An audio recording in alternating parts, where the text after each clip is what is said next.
Okay, good morning mga idol. Back to work na naman tayo.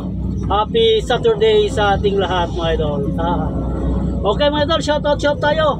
Shout out idol Arapat Gonti, idol Arapat Gonti, shout out sa iyo idol.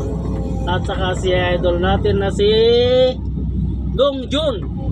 Idol Dongjun, shout out sa iyo idol Dongjun.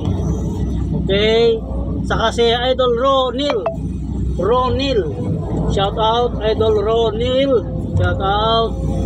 At saka si Renan Fernandez, shout out idol Renan Fernandez. Okay, tayo nag-slope ng side slope mga idol. Idol Renan Fernandez, shout out sa iyo. Okay, at saka si Jong Sipra. Okay, idol Jong Sipra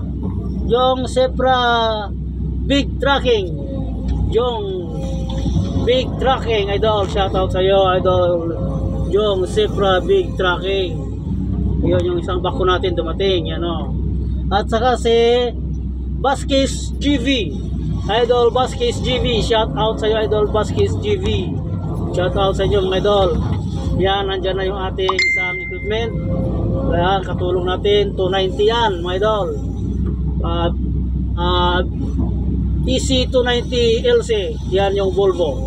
Okay mga idol, tayo ay patuloy sa ating paggawa. Good morning. Yan, ang aking ginawa ay side slope. Yan mga idol, ganyan lang pag side slope mga idol.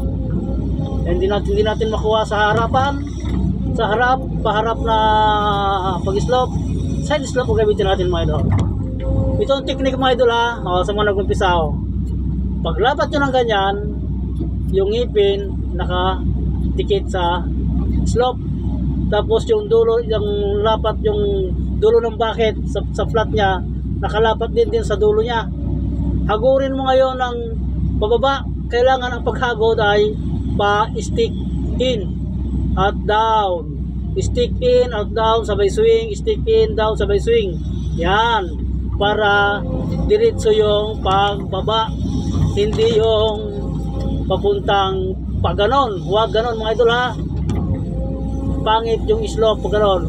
Galing dyan, nakaganyan na style nya. Tingnan nyo mga idol ha. Nakaganyan o. Nakikita ba sa camera? Yan. Nakaganyan mga idol. Yan ha. O yan. Lapat yung ngipin saka yung likod ng bucket. Nakalapat sila. Tapos pababa, hagod pababa. Yan. Stick out. Boom down. At mayroong swing. Yan.